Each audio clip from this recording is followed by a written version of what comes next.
गुह्य ज्ञान श्लोक संख्या 1। श्री भगवान उवाच इदं तु ते गुह्यतमं प्रवक्ष्यामि अनुसूयवे ज्ञानं विज्ञानं सहितं यत् ज्ञात्वा मोक्ष्यसे अशुभात्। श्री भगवान उवाच इदं तु ते गुह्यतमं प्रवक्ष्याम्यनुसूयवे ज्ञानं विज्ञानसहितं यज्ञात्वा मोक्ष्यसे शुभात्। श्री भगवान उवाच इदं तु ते गुह्यतमं प्रवक्ष्याम्यनुसूयवे ज्ञानं विज्ञानसहितं यज्ञात्वा मोक्ष्यसे शुभात्। श्री भगवान उवाच इदं तु ते गुह्यतमं प्रवक्ष्याम्यनुसूयवे ज्ञानं विज्ञानसहितं यज्ञात्वा मोक्ष्यसे शुभात्।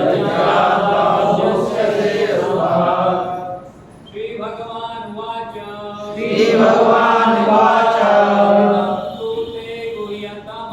इदं तु ते गुह्यतमं प्रवक्ष्याम्यनुसूयवे ज्ञानं विज्ञानसहितं यज्ञात्वा मोक्ष्यसे शुभात्। भगवान उवाच श्री भगवान उवाच इदं तु ते गुह्यतमं प्रवक्ष्याम्यनुसूयवे ज्ञानं विज्ञानसहितं यज्ञात्वा मोक्ष्यसे शुभात्। श्री भगवान उवाच इदं तु ते गुह्यतमं प्रवक्ष्याम्यनुसूयते ज्ञानं विज्ञानसहितं यज्ञात्वा मोक्ष्यसे शुभात्। बताएं। श्री भगवान उवाच इदं तु ते गुह्यतमं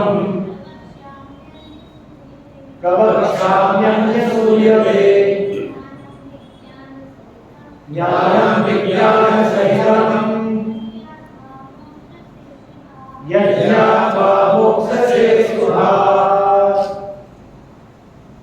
शब्दार्थ करेंगे। पुरुषों से अनुरोध है आगे, सब आगे आ रहे, पीछे हैं, सब डर रहे,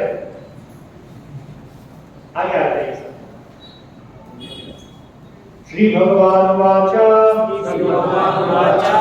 श्री भगवान ने कहा इदं इस तू लेकिन ते तुम्हारे लिए गुह्यतमं अत्यंत गुह्य प्रवक्ष्यामि कह रहा हूँ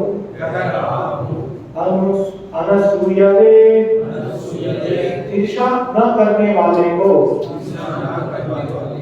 ज्ञानम ज्ञान को, विज्ञान अनुभूत ज्ञान, सहितम सहित, यत् जिसे ज्ञात्वा जानकर मोक्ष से मुक्त हो सकोगे, अशुभात इस कष्टमय संसार से। अनुवाद। श्री भगवान ने कहा, हे अर्जुन, चूंकि तुम मुझसे कभी ईर्षा नहीं करते, इसीलिए मैं तुम्हें यह परम गुह्य ज्ञान तथा अनुभूति बतलाऊंगा, जिसे जानकर तुम संसार के सारे क्लेशों से मुक्त हो जाओगे।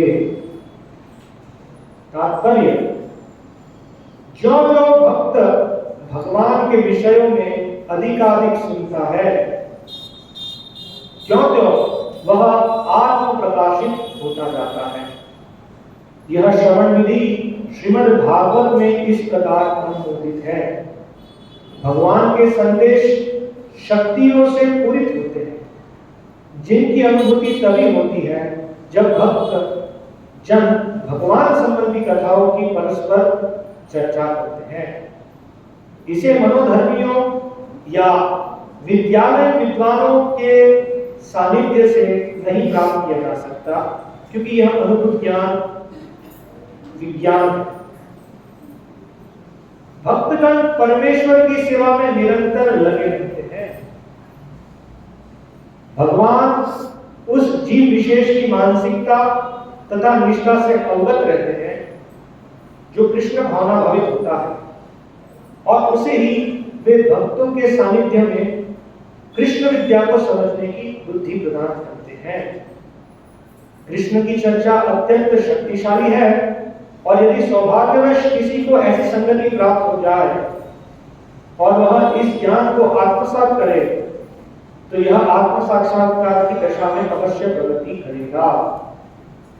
कृष्ण अर्जुन को अपनी अलौकिक सेवा में उच्च से उच्चतर स्तर तक उत्साहित करने के उद्देश्य से इस 9वें अध्याय में उसे परम गुह्य बातें बताते हैं, जिन्हें इसके पूर्व उन्होंने अन्य किसी से प्रकट नहीं किया है। भगवद गीता का प्रथम अध्याय शेष ग्रंथ की भूमिका जैसा है। द्वितीय तथा तृतीय अध्याय में जिस आध्यात्मिक ज्ञान का वर्णन हुआ है वह गुह्य कहा गया है। 7वें तथा 8वें अध्याय में जिन विषयों की विवेचना हुई है वे भक्ति से संबंधित है और कृष्ण भावना पर प्रकाश डालने के कारण गुह्यतर कहलाते हैं। किंतु 9वें अध्याय में तो अनन्य शुद्ध भक्ति का ही वर्णन हुआ है।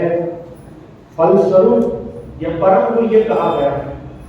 जिसे कृष्ण का यह परम गुह्य ज्ञान प्राप्त है वह दिव्य पुरुष है, अतः इस संसार में रहते हुए भी उसे भौतिक क्लेश नहीं सताते। भक्ति रसामृत सिंधु में कहा गया है कि जिसमें भगवान की प्रेमा भक्ति करने की उत्कृष्ट इच्छा होती है वह भले ही इस जगत में बद्ध अवस्था में रहता हो, किंतु उसे मुक्त मानना चाहिए।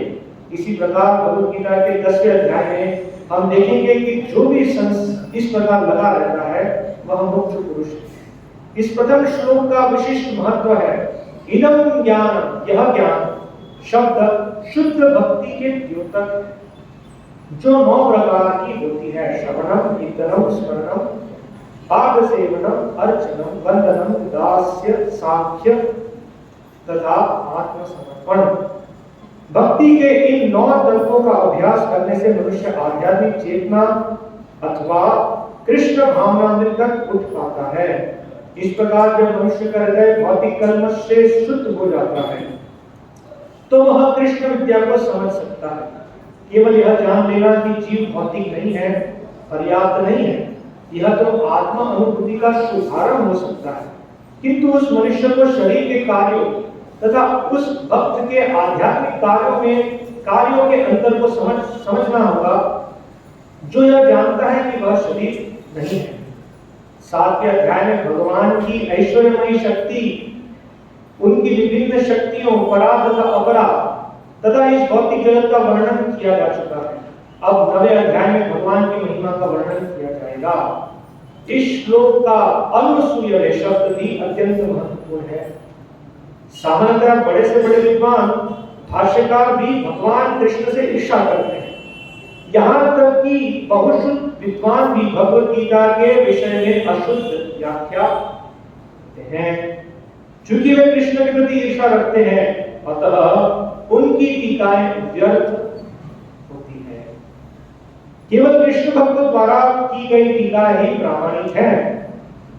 अतः कोई भी व्यक्ति जो कृष्ण के प्रति ईर्ष्यालु है, न तो भगवत गीता की व्याख्या कर सकता है, न पूर्ण ज्ञान प्रदान कर सकता है। जो व्यक्ति कृष्ण को जाने बिना उनके चरित्र की आलोचना करता है, वह मूर्ख है। अतः ऐसी टीकाओं से सावधान रहना चाहिए। जो व्यक्ति यह समझते हैं कि कृष्ण भगवान है और शुद्ध तथा दिव्य पुरुष है, उनके लिए ये अध्याय लाभप्रद होंगे। ओम अज्ञानतिमिरान्धस्य ज्ञानञ्जनशलाकया चक्षुरुन्मीलितं येन तस्मै श्रीगुरवे नमः। श्रीचैतन्यमनोभीष्टं स्थापितं येन भूतले स्वयं रूपकदा मह्यं ददाति स्वपदान्तिकं। वन्देहं श्रीगुरोः श्रीयुतापदकमलं श्रीगुरुर्वैष्णवांश्च श्रीरूपं साग्रजातं सहगणरघुनाथान्वितं सजीवं साद्वैतं सावधूतं परिजनसहितं कृष्णचैतन्यदेवं श्रीराधाकृष्णपादां सहगणललितां श्रीकृष्णांश्च। हरे कृष्णा कृष्णा कृष्णा हरे हरे, हरे राम राम राम हरे हरे। हरे कृष्णा हरे कृष्णा।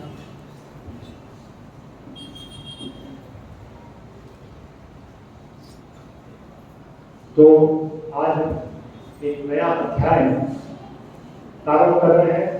ये रविवार सत्संग कार्यक्रम में अध्याय 9, और इस अध्याय का शीर्षक है परम गुह्य ज्ञान। वास्तव में भगवद गीता गुह्य ज्ञान है,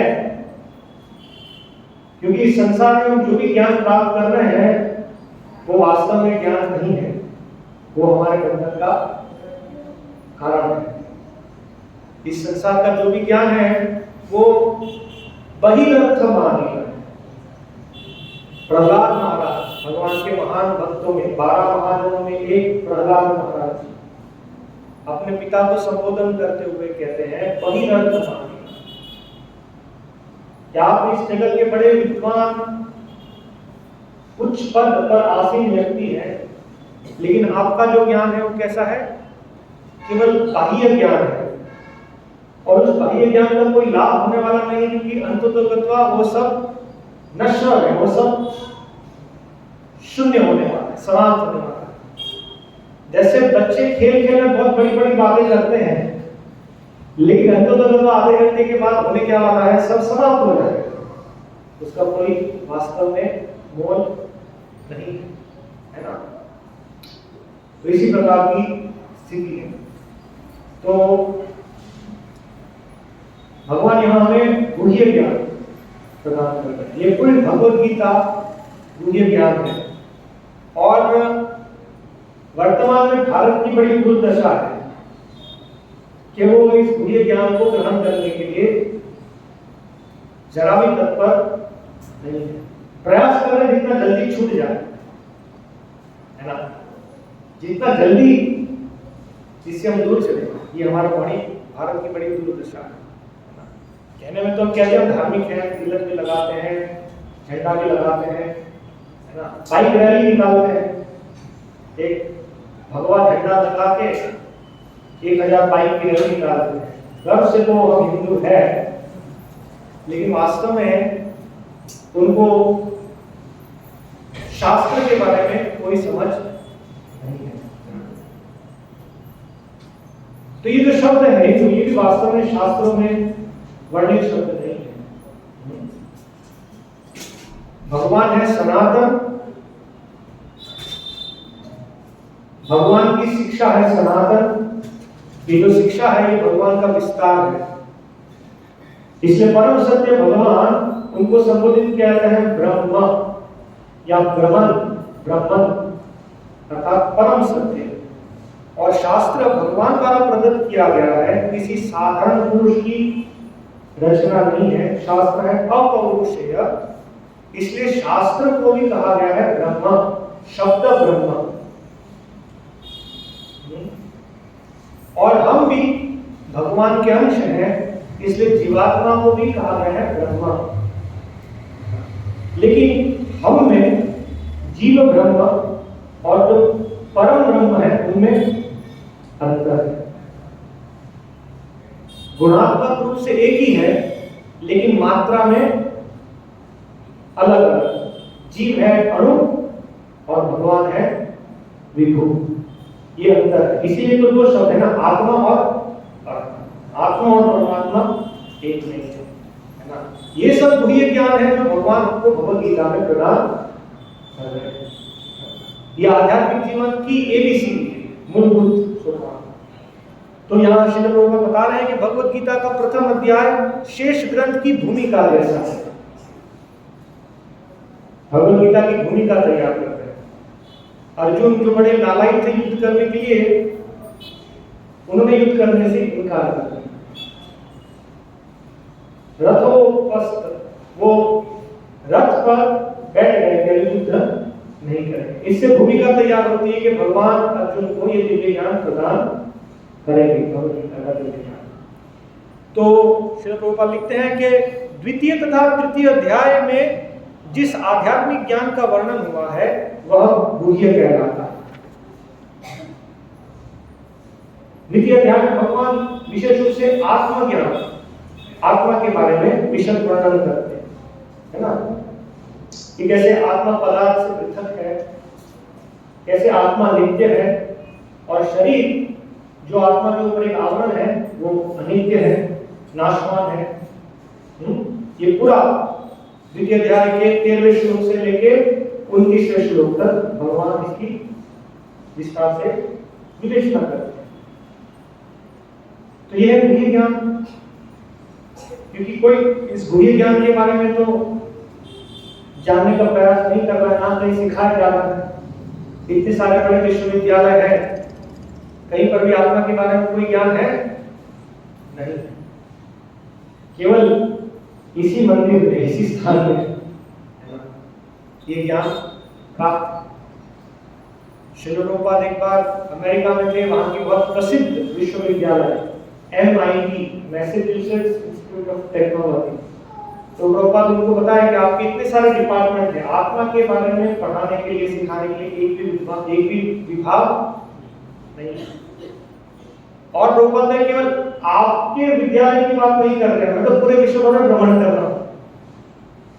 पूरे विश्व भर में भी एक भी ऐसी संस्था नहीं है जो आत्मज्ञान प्रदान करता है, जो वास्तव में मनुष्य जीवन की सबसे पहली समझ है ना। ये गुह्य ज्ञान आप सब व्यवहारिक जीवन में देख रहे हैं ना, सब लोग आत्मा को भूलकर केवल बाह्य विषयों में चिंतन कर रहे हैं ना। आप पूरे जगत को देख रहे हैं, क्या अनुभूति है आपकी? यही स्थिति है ना, बहिर्गत मान।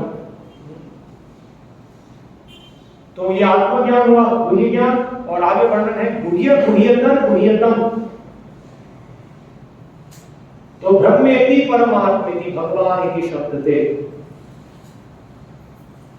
आत्मा का आधार है भगवान। नित्यो नित्यानाम चेतनस चेतनानाम। सभी नित्य है, हम सब नित्य आत्मा है, लेकिन हम किस पर निर्भर हैं? एक नित्य पर, जो हम सबको पालन कर रहा है। एको बहुनाम यो विदधाति कामान, है ना। तो ये जो ज्ञान भगवान प्रदान कर रहे हैं, ये गुह्यतर ज्ञान भगवान को समझना, जो भगवद गीता के 7वें अध्याय में भगवान अर्जुन संबोधित करते हैं। इसे कहते हैं भगवद ज्ञान। नेक्स्ट स्टेप, भगवान को समझना।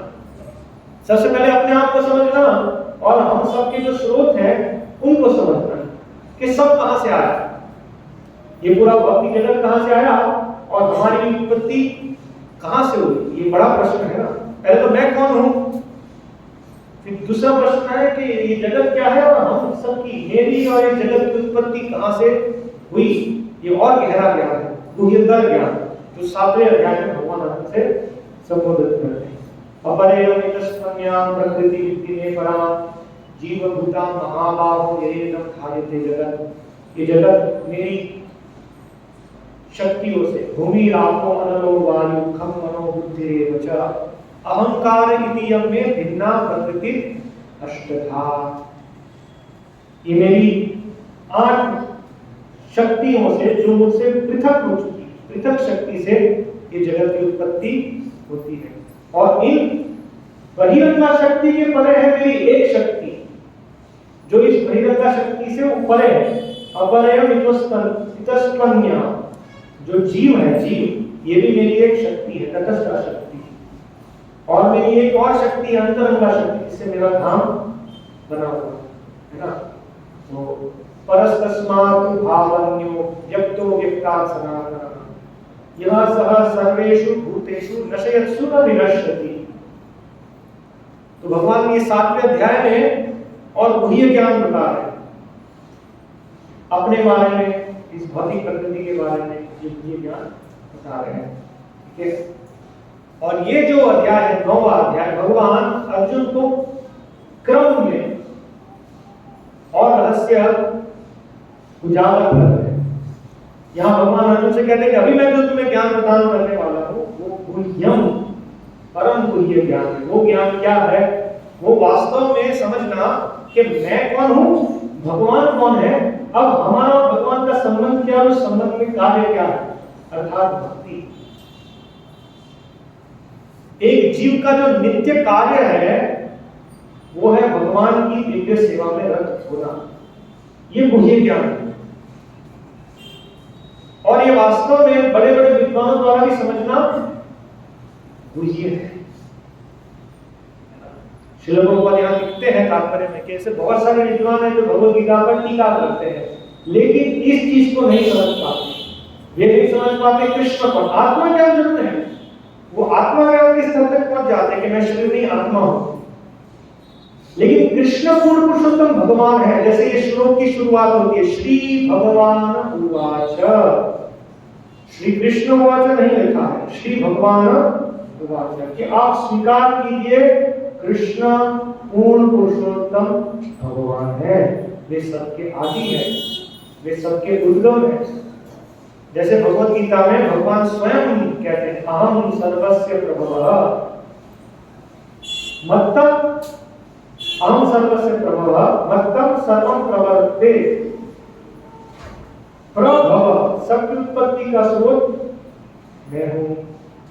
7वें अध्याय में भगवान ने कहा, मत्ता परतरम नान्यं किंचित् अस्ति धनंजय। हे धनंजय, मुझसे परे और कोई नहीं है।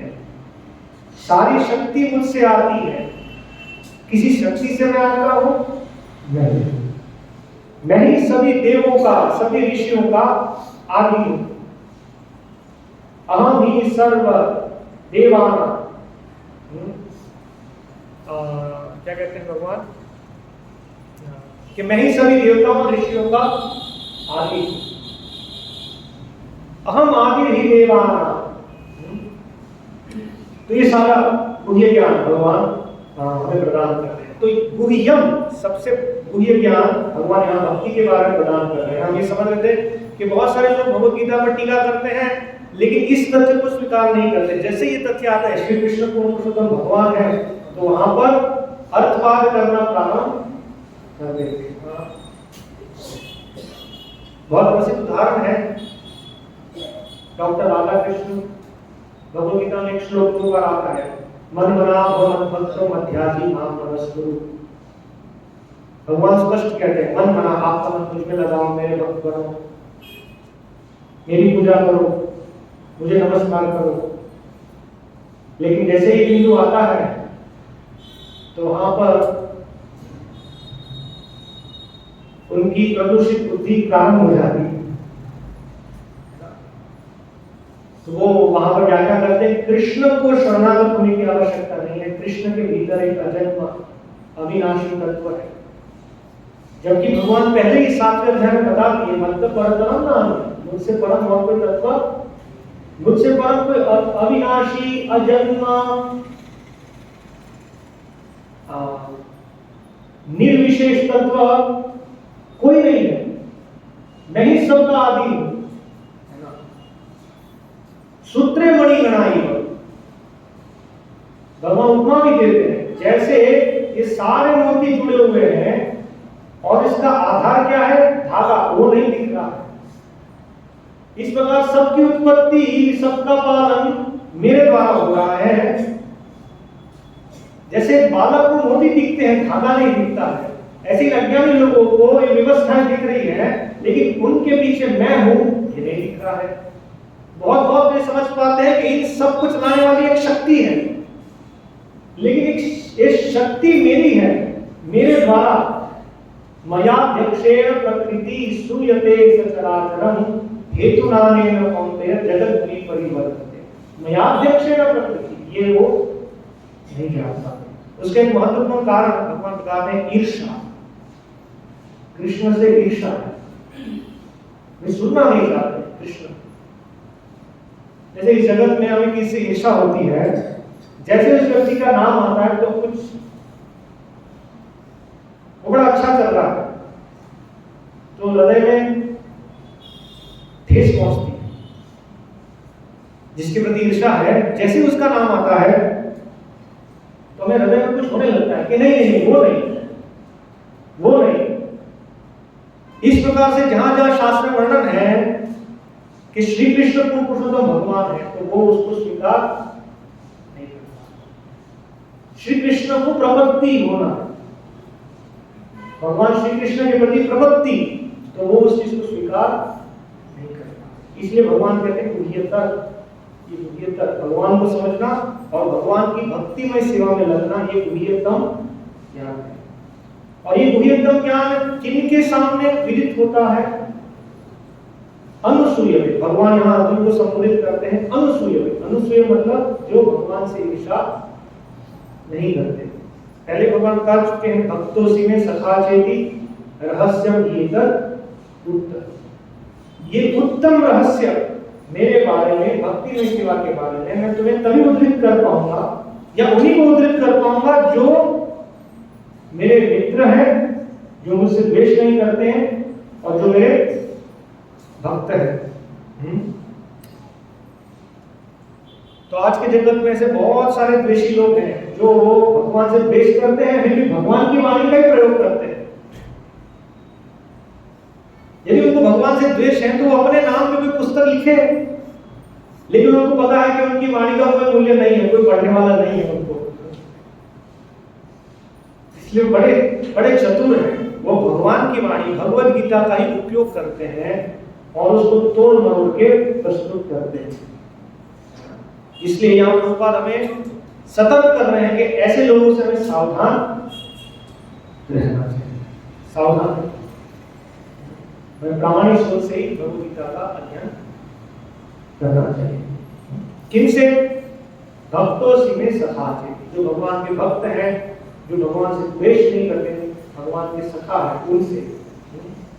क्योंकि भगवद गीता में भगवान समझाते हैं कि इस ज्ञान को समझने की एक ही प्रक्रिया है भक्ति। भक्त्या माम अभिजानाति। बिना भक्ति के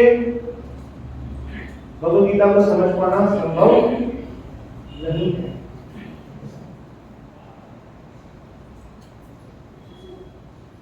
भगवद गीता का विषय क्या है? भक्ति। एक ही विषय है। जब भक्त और भगवान के बीच में वार्तालाप हो रहा है तो विषय और क्या हो सकता है? केवल भक्ति। लेकिन उसको समझने के लिए ये वर्णन है कि जो ज्ञान हम प्राप्त करते हैं वो 3 गुणों में। तो ये वास्तव में परम ज्ञान जो सबको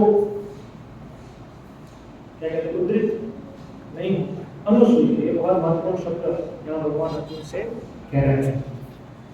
तो इस ज्ञान को समझने के लिए एक व्यक्ति को अधिकारी बनना हो, उसको अपने हृदय में देखना हो, क्या मैं वास्तव में परम सत्य को खोजने के लिए आया हूं या मेरा कोई और उद्देश्य है।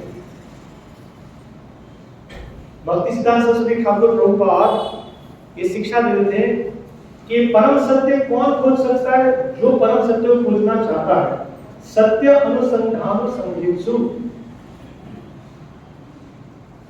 ये दिव्य ज्ञान सब सुन रहे हैं, हम सब इसको सुन रहे हैं। किसके हृदय में प्रवेश करेगा?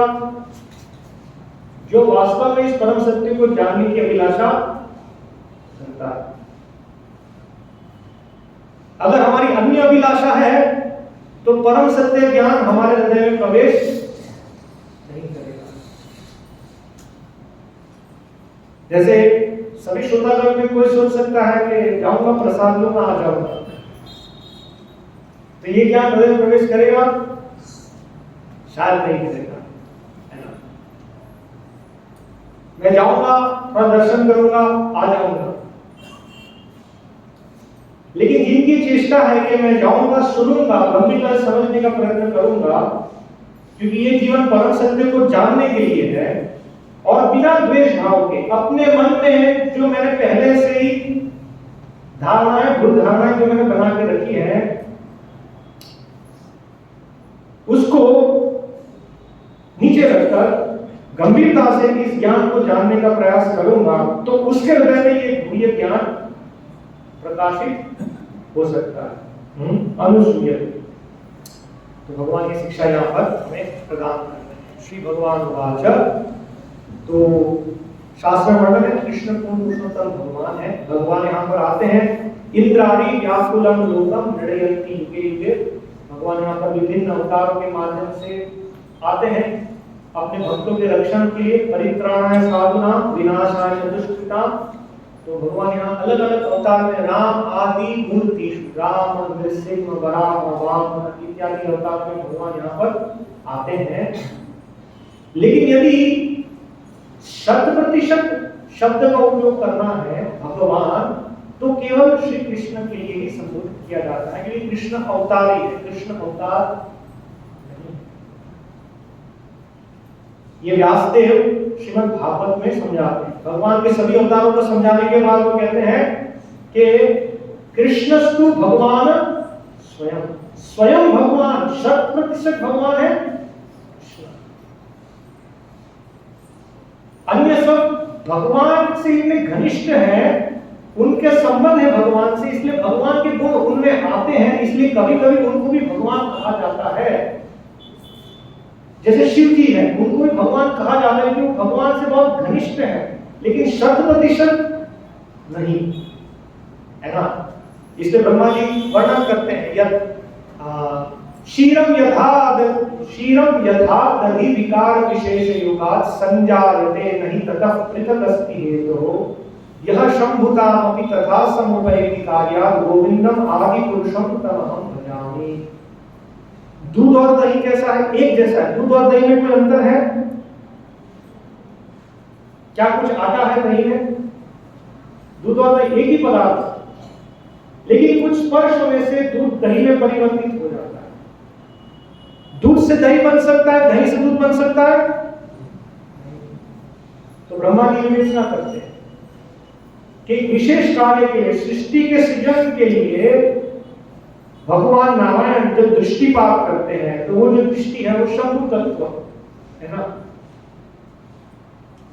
तो घनिष्ठ संबंध है। तो हमें समझना होगा इस विषय को कि 100% भगवान है कृष्ण, है ना? और जिनका संबंध भगवान से बहुत घनिष्ठ है उनको भी कई बार भगवान कहा जाता है, जैसे भगवान शिव, ब्रह्मा जी, भगवान नारद, भगवान व्यास, उन्हें भगवान संबोधित किया जाता है क्योंकि उनका संबंध भगवान जितना घनिष्ठ है। लेकिन वास्तव में जब हम भगवान शब्द कहते हैं तो कृष्णस्तु भगवान स्वयं। तो ये यहाँ एक पहली समझ हमारी है। तो भगवान कह रहे हैं इदं ते गुह्यतमं प्रवक्ष्यामि अनुसूयवे यज् ज्ञानम विज्ञानम सहितम यज् ज्ञात्वा मोक्षसे शुभात्। तो ये जो ज्ञान मैं तुम्हें बता रहा हूँ, ज्ञान और अनुभूत ज्ञान, रियलाइज नॉलेज, प्रैक्टिकल ज्ञान, विज्ञान प्रभुपाद जी समझाते हैं कई बार कि कुछ चीज जो हमने ज्ञान प्राप्त किया लेकिन उसका साक्षात्कार उसे कहते हैं विज्ञान। अर्थात हमने ये ज्ञान प्राप्त किया श्रवण करके मैं शरीर नहीं हूं, लेकिन ये वास्तविक समझ के मैं शरीर नहीं हूं और उस स्तर पे कार्य करना, उसे कहते हैं विज्ञान। सैद्धांतिक ज्ञान है, मैं शरीर नहीं हूं, लेकिन हम उस स्तर पे कार्य नहीं कर पाते। तो विज्ञान मतलब जिन्होंने आत्मसात किया है और उस स्तर पे अपना जीवन जी रहे हैं। ज्ञान विज्ञान सहितम यत् ज्ञात्वा मोक्ष से शुभात्। तो ये ज्ञान प्राप्त करने का परिणाम क्या होगा?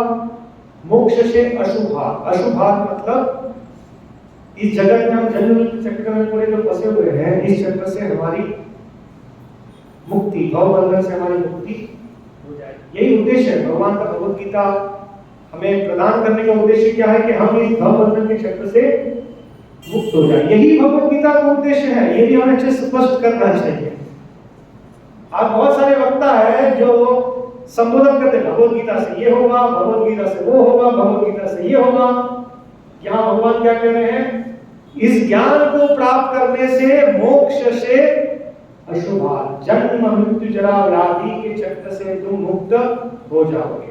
और ये संबोधन करके भगवान ये भी बताना चाहते हैं कि जन्म मृत्यु चक्र से मुक्त होने का एक ही मार्ग है, पुण्य ज्ञान अर्थात भक्ति। अन्य कोई मार्ग नहीं है, नहीं है, नहीं है। अगर आप सोचे कि हम बिना भक्ति किए भवबंधन से मुक्त हो जाएंगे, तो भगवान यहां कह रहे हैं संभव नहीं है। अन्य सारे मार्ग कर्म, ज्ञान, ध्यान एक जीव को थोड़ा प्रगत बना सकते हैं, जिससे वो भक्ति मार्ग को स्वीकार कर सके, वो भक्ति मार्ग में प्रवेश कर सके। लेकिन बिना भक्ति ग्रहण किए भवबंधन से मुक्ति पाना एक जीव के लिए कतई संभव नहीं, कभी संभव नहीं। इसे भगवद गीता में भगवान कहते हैं जन्म कर्म च मे दिव्यम एवं यो वेत्ति तत्त्वतः त्यक्त्वा देहं पुनर्जन्म नैति मामेति सो अर्जुन। त्यक्त्वा देहं पुनर्जन्म नैति, शरीर छोड़ के पुनर्जन्म नहीं होगा तो क्या होगा? मामेति, कि जब जीव मेरे सनातन धाम को प्राप्त करेगा तभी ये भवबंधन से मुक्त हो सकता है। यद गत्वा न निवर्तन्ते तद धामो परमम्। वहां जाने के बाद ही इस संसार में जीव वापस नहीं आता। अथवा भक्ति मार्ग स्वीकार नहीं करके जीव कितने भी तपस्या कर ले, परिश्रम कर ले, लेकिन वहां कोई चिर स्थायित्व नहीं है, उसको वापस यहाँ आना ही पड़ेगा, है ना। ब्रह्मा जी सब श्रीमद् भागवत में वर्णन करें। ये ने अरविंदाक्ष विमुक्त मानिनस त्वयि अस्त भावात् अविशुद्ध बुद्धयः आरूह्य तुच्छेन परम पदम ततः पतन्ति यथा अनादृत युष्मत् अन्ययः। अनादृत, यदि भगवान के चरण कमलों का अनादर करना था, भगवान की भक्ति में सेवा को नहीं समझना, उसमें संलग्न नहीं होना, है ना, तो चिरकाल की तपस्या करने के बाद भी वहां कोई चीज स्थायित्व नहीं है। तो ये विषय, मुख्य विषय भगवान यहाँ भक्ति के बाद भक्ति। तो यहाँ पर ये जो ज्ञान शब्द है, ज्ञान शब्द, इसका अर्थ भक्ति। 9वें अध्याय में भगवान ज्ञान, परम ज्ञान मतलब दैट मीन्स भक्ति, ये भगवान यहाँ पर प्रदान कर रहे हैं। तो जो 7वां अध्याय है, 7वां अध्याय और 9वां अध्याय जो यहाँ पर नियमित रूप से आ रहे हैं और इन प्रवचनों को सुन रहे हैं, श्रीमद् भगवद गीता का अध्ययन कर रहे हैं, तो इसको समझ पाएंगे। 7वें अध्याय में और 9वें अध्याय में बहुत सारे विषयों की समानता है। जैसे 7वें अध्याय की शुरुआत होती है, भगवान समझाते हैं कि यदि आपको मुझे जानना है तो मुझसे सुनना पड़ेगा, बिना मुझसे सुने आप मुझे नहीं जान सकते, है ना। कैसे भगवान प्रारंभ करते हैं? असंशयम समग्रं माम यथा ज्ञास्यसि तच्छृणु। तो मयि आसक्त मना पार्थ योगम युञ्जन मदाश्रयः असंशयम समग्रं माम यथा ज्ञास्यसि तच्छृणु। कैसे तुम मुझे जान पाओगे? तच्छृणु, सुनो।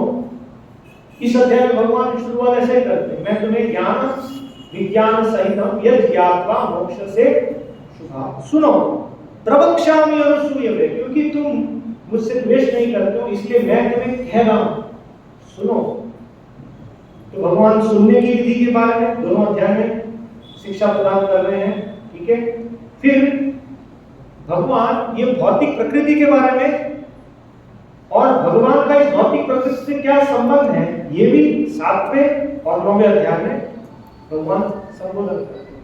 जैसे 7वें अध्याय में भगवान कह रहे हैं भूमि रापो नलो वायु खम मनो बुद्धिरेव च, ये मेरी भिन्न शक्तियां हैं। समझ रहे हैं? नहीं समझ रहे? और इस अध्याय में भगवान यहाँ पर हमें शिक्षा प्रदान करेंगे कि मया ततम इदं सर्वं जगत अव्यक्तं मूर्तिना मत्स्थानि सर्वभूतानि नाहं तेषु अवस्थितः, कि भगवान का और इस भौतिक प्रकृति का क्या संबंध है, ये दोनों अध्याय भगवान प्रदान कर रहे हैं। फिर इस भौतिक प्रकृति में भगवान कैसे उपस्थित है, ये ज्ञान भी भगवान दे रहे हैं। 7वें अध्याय में भगवान समझा रहे रसोहम अपसु कौन्तेय प्रभास्मि शशि सूर्यो, कैसे भगवान को समझना। यदि कोई नवीन भक्त प्रश्न करता है कैसे समझना, तो भगवान कहते हैं कि पानी का स्वाद मैं हूं, सूर्य और चंद्रमा का प्रकाश मैं हूं। इस प्रकार से प्राथमिक शिक्षा भगवान प्रदान करते हैं और इस अध्याय में भगवान ये सब शिक्षा प्रदान करते हैं कि ओंकार मैं हूं, ऋग यजुर साम मैं हूं, मैं ही ताप देता हूं, मैं ही वर्षा देता हूं, है ना। इस प्रकार से भगवान इस अध्याय में भी सारी शिक्षा देते हैं। फिर 7वें अध्याय में भगवान शिक्षा देते हैं कि देवताओं में और उनमें क्या भेद है और कैसे उनकी सेवा, उनकी भक्ति दिव्य है और देवताओं की भक्ति केवल क्षणिक फल प्राप्ति के लिए की जाती है। कामेस्तस्य ऋतज्ञाना प्रपद्यन्ते अन्य देवता, कुछ अभिलाषा के लिए देवताओं की भक्ति कर रहे। सभी नव दुर्गा प्रारंभ होंगे, है ना, तो सभी लोग बड़ी मात्रा में जाएंगे। क्यों? जन्म देही धनम देही जन्म देही रूपवती भार्या देही देही देही देही देही देही, देने के लिए, है ना, शुद्ध भक्ति। क्योंकि भक्ति तो भगवान के प्रति है, वो तो देना चाहते हैं लेकिन लेने वाले भी नहीं है ना। तो भगवान ये सारी चीज 7वें अध्याय में भी बताते हैं, भगवान यहाँ पर भी बताते हैं। भगवान कहते हैं कि जो देवताओं की भक्ति कर, जो देवताओं की उपासना करते हैं, वास्तव में वो मेरी ही सेवा कर रहे हैं, लेकिन अप्रत्यक्ष रूप से, अविधि, भगवान कहते हैं अविधि पूर्वक, वो सही विधि नहीं पालन कर रहे हैं क्योंकि उनकी आसक्ति है, इसीलिए वो सही विधि को न स्वीकार करके, है ना,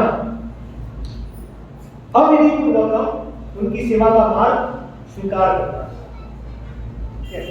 भगवान की विधि क्या है? भगवान पूरी भगवत गीता के समापन में बोल रहे हैं। भगवान ने पहले भी भगवान का मन मना भगवत भक्तो मध्याति नाम नमस्तु यद करोसि यद करोसि यदश्नासि यद जुहोसि ददासि यद तपस्यसि कौन्तेय तत् कुरुष्व मदर्पणम् सर्वधर्मान् परित्याज्य माम एकम शरणं व्रज। भगवान बता रहे सही विधि क्या है, लेकिन जो आसक्त है वो सही विधि को स्वीकार करने के लिए तैयार नहीं है, इसीलिए अलग अलग सोपान भगवान उनको प्रदान कर रहे हैं। तो ये दोनों अध्याय में समझाया गया है, ठीक है। किंतु इस अध्याय को परम गुह्य ज्ञान कहा गया है क्योंकि यहाँ पर शुद्ध भक्ति की विशद व्याख्या इस 9वें अध्याय में हमें प्राप्त होती है।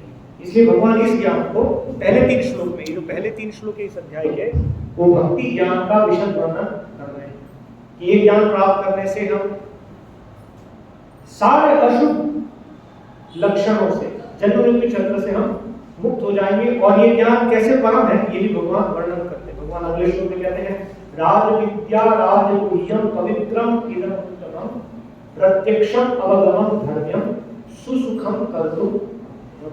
भगवान का ये जो भक्ति है, भक्ति ये राज विद्या, सभी विद्याओं का परम स्थल है, इससे परे और कोई विद्या नहीं है। कई बार मायावादी निर्विशेषवादी लोग भक्ति की समझ नहीं होने के कारण वे भक्ति को वे समझते हैं कि भक्ति एक सोपान है, भक्ति एक सीढ़ी है, सीढ़ी। भक्ति करने से हमारा प्रगति होगा, और प्रगति क्या है उनकी परिभाषा में? अद्वैत ज्ञान। अद्वैत ज्ञान मतलब वो बन जाना, एक बन जाना, सो अहम, मैं भी परम सत्य हूं, यह उनका गंतव्य है। और वो सोचते हैं भक्ति करने से मैं उस स्थान को प्राप्त करूंगा। इसलिए भक्ति को एक सोपान की तरह समझते हैं कि भक्ति कर रहा हूं, जब मैं समझ जाऊंगा मैं वही हूं तो फिर भक्ति समाप्त। भक्ति क्यों समाप्त? क्योंकि मैं वही हूं, तो भक्ति किसकी करनी है?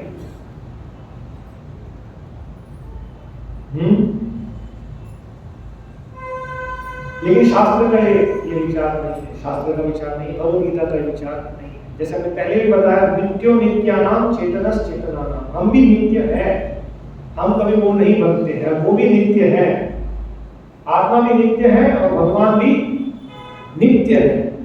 और हमारा नित्य संबंध है, वो संबंध है सनातन धर्म। सनातन धर्म क्या है? भगवान है नित्य, हम है नित्य, भगवान का नित्य धाम है।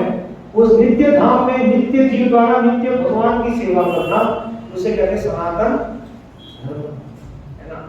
तो जीव कभी एक नहीं होता। और भगवद गीता की शुरुआत में भगवान अर्जुन को ऑलरेडी समझा दिए हैं, बहुनी में व्यतीतानि जन्मानि तव चार्जुना, है ना, कि अर्जुन तुम्हारे मेरे अनेक अनेक जन्म हुए, तुम उसको भूल चुके हो, मैं नहीं भूला, मुझे सब याद है ना। ऐसा कभी समय नहीं था जब तुम नहीं थे, मैं नहीं था और ये राजा नहीं थे। ऐसा कभी नहीं था कि ये सब एक हो जाए, कभी एक नहीं थे, कभी एक होंगे नहीं, है ना। भगवान नित्य है और हम सब जीवात्मा, हम सब भी नित्य है, ये स्थिति हमेशा रहेगी।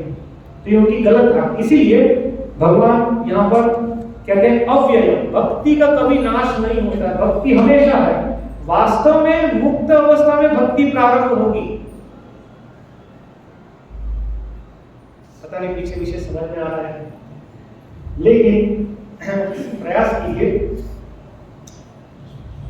भक्ति इस भौतिक स्तर का कार्य नहीं है, भक्ति दिव्य स्तर का कार्य है। जब व्यक्ति मुक्त होता है वहां से भक्ति प्रारंभ होती है। भगवद गीता में भगवान समझाते हैं, ब्रह्मभूत प्रसन्नात्मा, ब्रह्मभूत मतलब वो भौतिक स्तर से, प्रकृति के गुणों से ऊपर उठ गया, तब वो ब्रह्मभूत अवस्था को प्राप्त करता है। न शोचति न कांक्षति सम सर्वेषु भूतेषु मद भक्ति लभते, तब तो भक्ति में जीवन उसका प्रारंभ होता है। भगवान के धाम में प्रवेश करने से या दिव्य स्तर में प्रवेश करने से भगवान की सेवा, वास्तविक सेवा भगवान की वहां पर प्रारंभ होती है। इसलिए भक्ति अव्यय है, भक्ति का कभी नाश नहीं होता। अभी हम हमारी इंद्रियों को शुद्ध करने का प्रयास कर रहे हैं। जब हम शुद्ध हो जाएंगे तब वास्तविक भगवान की सेवा प्रारंभ होगी। शुद्ध इंद्रियों से शुद्ध भगवान की सेवा करना। ऋषिकेन ऋषिकेश सेवनम भक्ति उच्यते। तो ये इस ज्ञान के बारे में भगवान यहाँ 9वें अध्याय में समझा रहे हैं। भक्ति कैसे परम ज्ञान है। राज विद्या, राजगुह्यम, राजगुह्यम जैसे हमने समझा कि बहुत सारे तथाकथित दार्शनिक हैं, लेकिन भक्ति को समझ पाना उनके लिए बहुत ही कठिन है, भक्ति को नहीं समझ पाते। तो भक्ति कहां पर है? महान महान भक्तों के हृदय, महाभारत में वर्णन है, तर्को अप्रतिष्ठा श्रुतयो विभिन्ना नासा मुनि यस्य मतम न भिन्ना धर्मस्य तत्वं निहितं गुहायां महाजनों येन गतः। यदि भक्ति को समझना होगा तो हमें महाजनों के हृदय में ये ज्ञान उपस्थित है, वहां से ये ज्ञान को प्राप्त करना होगा। 12 महाजन है, हमने शुरुआत में प्रहलाद महाराज का नाम लिया, वो 12 महाजन में से एक। तो स्वयंभू नारद शंभु कुमार कपिलो प्रहलाद जनको भीष्म बलि व्यास सखी भय, ये 12 महाजन वास्तव में अधिकारी हैं इस गुह्य ज्ञान को प्रदान करने के लिए। और इसीलिए प्रहलाद महाराज बताते हैं जो भक्ति के 9 है, श्रवणम कीर्तनम विष्णु स्मरणम, ये सबसे परम कार्य है।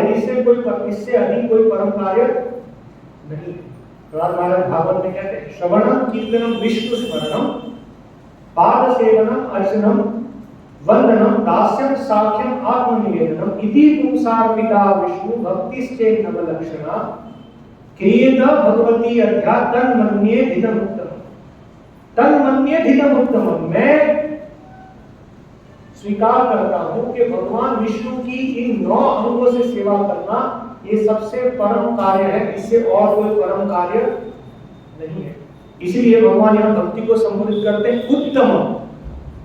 भक्ति सबसे उत्तम कार्य, उससे उत्तम और कोई कार्य नहीं है। और उत्तम इसलिए भी है कि उसे किसी चीज का आधार नहीं चाहिए भक्ति करने के लिए। जैसे अध्ययन करने के लिए किसी को विद्वान करना होता है, लेकिन भक्ति करने के लिए हरि कीर्तन हो रहा है, हरि कीर्तन में भाग लेने के लिए किसी को विद्वान होने की आवश्यकता नहीं। एक बालक भी भाग ले सकता है, एक अनपढ़ व्यक्ति भी भाग ले सकता है। इसी अध्याय में भक्ति को समझाते हुए भगवान कहेंगे पत्रम पुष्पम फलम सोयम यो मे भक्तया प्रयच्छति। मैं ग्रहण करूंगा, क्या ग्रहण करूंगा?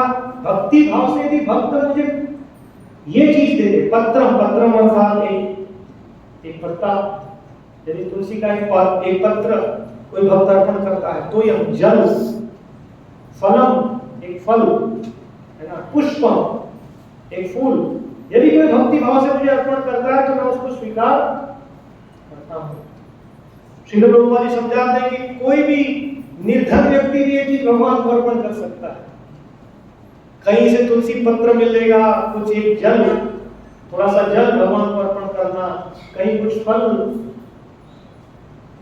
कहीं कुछ फूल उपलब्ध है। यदि वो भक्ति भाव से भगवान को अर्पण करता है तो भगवान कह रहे हैं मैं इसे ग्रहण करता हूं।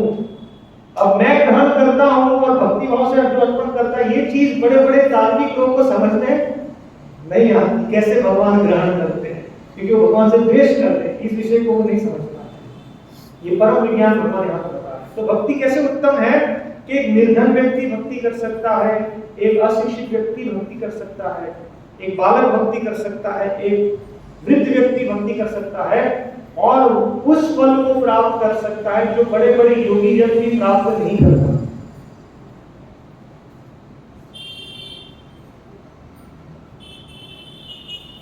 समझने का प्रयास कीजिए। बड़े बड़े देवता भगवान का दर्शन नहीं कर पाते, लेकिन एक भक्त भगवत भक्ति से भगवत प्राप्ति कर सकता है।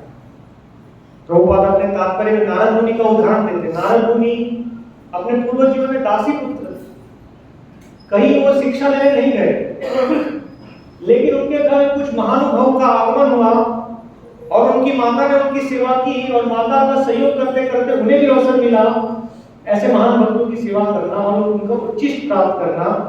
और उनका उच्चिष्ट प्राप्त करने से उनमें भी वही भाव प्रकट हो चुका हो गया जो उन महानुभावों के हृदय में था, भगवान की भक्ति में सेवा में आ सकते। तो भक्ति कैसी उत्तम है कि इसे कोई प्रीवियस बैकग्राउंड की आवश्यकता नहीं, हर एक व्यक्ति भाग ले सकता है। जैसे आज सुबह चर्चा कर रहे चेतन महाप्रभु कहते हैं कि कोई जाति, कोई वर्ण, कोई परिवार भक्ति के लिए बाधा नहीं। नीच जाति नहीं भजने अयोग्य। कोई कहेगा इस जाति में जन्म लिया है तो भक्ति नहीं कर पाएंगे, नहीं, कोई भक्ति करने के लिए अयोग्य नहीं है। उच्च कुल विप्र नहीं भजने योग्य। कोई कहेगा कि मैं उच्च कुल विप्र हूं इसलिए मैं भक्ति कर सकता हूं, ये भी नहीं है। हम देखते हैं बहुत सारे उच्च कुल विप्र हैं, भगवान की भक्ति को नहीं समझ पाते। जे भजे से ही बड़ो अवत्त ही नचा, कृष्ण भक्ति ते नहीं जात कुलादि नीचा। कृष्ण भक्ति के लिए कोई आधार इस प्रकार भौतिक आधार की आवश्यकता, एक आधार, एक तत्र लौल्यमपि एकम मूल्य। अगर भगवत प्राप्ति का लौल्य है, लालसा है भगवान को प्राप्त करना, ये एक मूल्य है जिससे भक्ति हमें प्राप्त हो सके। तो उत्तम यहाँ कैसे कृष्ण भक्ति राज विद्या है, राज गुह्यम पवित्रम। पवित्र भक्ति पवित्र करने वाली है ना? कैसे भक्ति पवित्र करने वाली है? श्री प्रभुपाद समझाते हैं पद्म पुराण से, इस जीवन में हम जो भी कार्य करते हैं उस कार्य के परिणाम से हम इस भवबंधन में फंसते हैं। हम एक कार्य करते हैं और उसका एक कर्म फल उत्पन्न होता है। कार्य करते हैं, कर्म फल उत्पन्न होता है, वो कर्म फल से एक और कार्य करते हैं, इस प्रकार से इस भवबंधन में हम फंसते जाते हैं, है ना? ओके। तो हमारे कर्म बंधन का जो फल है उनमें से कुछ फल है जो भी हम ग्रहण कर रहे हैं उसे कहते हैं प्रारब्ध, अभी हमें मिल रहा है। कुछ अभी हमें मिलने वाला है उसे कहते हैं फलोन्मुखम, अभी नहीं मिला है, तैयार होगा, है ना? और कुछ बीज अवस्था में हमने कार्य किया, उसका परिणाम पहले बीज होता है, फिर अंकुरित होता है, फिर वो पेड़ बड़ा होता है, उसमें फल उत्पन्न होते हैं और फिर वो फल परिपक्व होकर हमारे सामने प्रकट होते हैं, है ना? तो जो कष्ट अभी हमें मिल रहे हैं वर्तमान हमारे जीवन में, वो पूर्व समय में किए हुए पाप का परिणाम हमें अभी मिल रहा है। तो भक्ति करने का परिणाम क्या होगा कि ये सब जड़ मूल से समाप्त हो जाएगा। अप्रारब्धम फलम पापम कूटम बीजम फलोन्मुखम क्रमेणैव प्रलीयते विष्णु भक्ति रतात्मनः। भक्ति एकमात्र ऐसी प्रक्रिया है जो जड़ मूल से पाप वृत्ति को समाप्त कर देती है। जैसे उदाहरण के लिए यदि कोई किसान है तो समझ पाएंगे, खेत में खरपतवार होती है, केवल खरपतवार ऊपर काटने से क्या होगा? उसका नाश होता है। जैसे पानी गिरेगा फिर से क्या होगा? फिर से अंकुरित बीज है, फिर से विकास होगा, खरपतवार फिर से आएगी। तो कैसे जड़ मूल से कैसे हटाया जाए? यदि सब बीज को ही निकाल दिया जाए तो समाप्त हो सकता है। तो भक्ति की व्याख्या इस प्रकार से की है, केचित केवलया भक्त्या, केवल भक्ति से क्या होगा? ये जो पाप वृत्ति हमारी पूर्ण रूप से समाप्त हो जाएगी, पवित्र। अन्य केवल प्रायश्चित है। आप कोई पाप करते हैं और उसके फल से बचने के लिए कोई विधि कर सकते हैं, लेकिन फिर से पाप करने की वृत्ति जाएगी नहीं। वो पाप करने की वृत्ति तो जब आप पूर्ण रूप में भगवान की भक्ति में सेवा में संलग्न होंगे तभी वो पाप वृत्ति हमारी जा सकती है। इसलिए वास्तव में पवित्र विधि यही है, और पवित्र की कोई विधि नहीं। तो इस प्रकार से भक्ति का यहाँ भगवान वर्णन करते हैं। प्रत्यक्ष अवगमन धर्म, डायरेक्ट अनुभव। भक्ति करेंगे सुसुखम, सुख मिलेगा, तुरंत मिलेगा। तो ये उदाहरण है, यदि कोई भगवान नाम का गंभीरता से जप करता है, हरे कृष्ण कृष्ण कृष्ण हरे हरे, हरे राम राम राम हरे हरे, तो ये तुरंत अनुभव होगा। ये वो बहुत दूर होना है नहीं, तुरंत भक्ति की एक यदि कोई भगवान के विषय में सुनता है, यदि भगवान का नाम लेता है, भगवान का प्रसाद लेता है। जैसे कक्षा के बाद सब प्रसाद लेंगे, प्रसाद लेने से ही तुरंत भक्तिमय क्रियाओं को पालन करने का जो सुख है तुरंत ही हमें प्राप्त होता है, उसमें देरी की आवश्यकता नहीं है ना, हम स्वयं उसको अनुभव कर सकते हैं। श्री रूप गोस्वामी उदाहरण देते हैं कि जैसे एक एक निवारण लेते हैं तो हमारी भूख मिटती है, किसी को बताना पड़ता है नहीं। जैसे आप लोग अभी कुछ ग्रहण करेंगे, क्या हमें बताना पड़ेगा कि आपकी भूख समाप्त हो रही है? आप खुद अनुभव करेंगे और आप खुद कहेंगे पेट हमारा। इस प्रकार से भक्ति पालन करने का परिणाम ये होगा, प्रत्यक्षम अवगमन धर्म्यम सुसुखम कर्तुम अव्ययम। तो इस प्रकार से इस अध्याय के शुरुआत में भक्ति की विशद व्याख्या भगवान करते हैं, और पूर्व अध्याय में 8वें अध्याय में भगवान ने बताया कि भगवान की अनन्य भक्ति करने का परिणाम क्या होगा, है ना? चेतना भगवान यहाँ 8वें अध्याय में एक श्लोक में बताते हैं।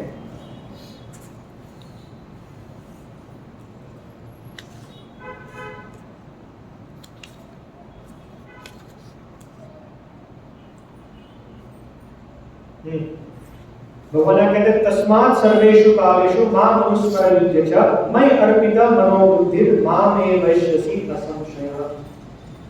अनन्य भक्ति का परिणाम क्या होगा? ये 8वें अध्याय में भगवान समझाते हैं। इस 9वें अध्याय में भगवान समझा रहे अनन्य भक्त कैसे बनना, कैसे व्यक्ति भगवान का अनन्य भक्त बन सकता है। इस सब का वर्णन इस 9वें अध्याय में होगा। हरे कृष्ण। यदि कोई प्रश्न आपका जिज्ञासा है विषय में तो पूछ सकते हैं।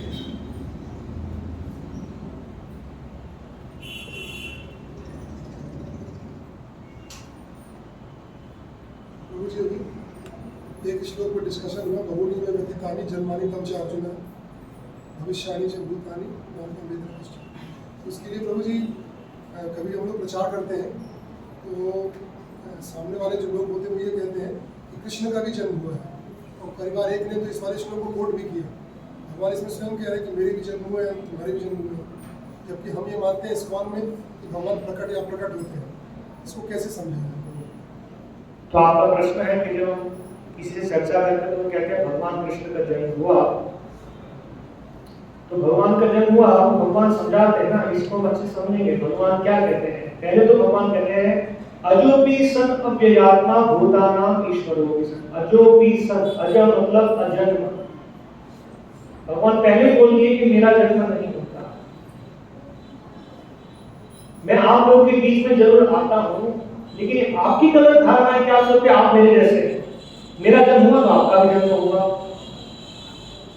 भगवान पहले कहती है अजोपि सन, मेरा जन्म नहीं होता है, और यदि मैं आपके बीच में आता हूं तो भूतानां ईश्वरोपि सन, मैं आप सबका ईश्वर हूं। जरूर आपको लग रहा है मैं आपके बीच में हूं, लेकिन मैं आप सबका ईश्वर हूं। तो ये भगवान ने पहले बता दिया। फिर आगे के श्लोक में भगवान कहते हैं जन्म कर्म च मे दिव्यम, मेरा जन्म दिव्य है, उसको समझो। मेरा जन्म आपकी तरह नहीं है, मैं यहाँ आपकी तरह जड़ शरीर लेकर नहीं आता हूँ, जड़ प्रकृति के द्वारा नहीं आता। तो इसमें क्या संशय है? आप उन्हीं से पूछिए क्या संशय है इसमें, क्या आप नहीं समझ पाते हैं? यदि आप समझना नहीं चाहते और आपने हृदय में बड़ा द्वेष भाव बना के रखा है तो हमेशा ऐसा होगा। इसलिए श्रील प्रभुपाद एक उदाहरण देते कहानी से कि दो वकील थे, कोर्ट में चर्चा चल रही थी और विषय था कि एक खून हुआ है, खून कैसे हुआ है। तो एक तरफ का प्रस्ताव था चाकू से हुआ है, दूसरी तरफ का प्रस्ताव था कैंची से हुआ है। तो चाकू कैंची चलता रहा। कोर्ट ने एडजर्न कर दिया कि अभी नहीं, बाद में चर्चा करेंगे इसके ऊपर। वो बाहर गए, बाहर से झगड़ा शुरू हो गया। नदी के पास थे तो एक ने उठाकर, चाकू वाला ने कैंची वाले को उठाकर नदी में डाल दिया। अब उसको तैरना नहीं आता, वो डूब रहा है। तो उसने बताया बोलो खून कैसे हुआ? चाकू से हुआ। बोले नहीं कैंची से हुआ, और डूब रहा है, पूरा डूब गया, केवल हाथ बाहर था। और उसने कहा बोल खून कैसे हुआ? तो उसने ऐसे किया।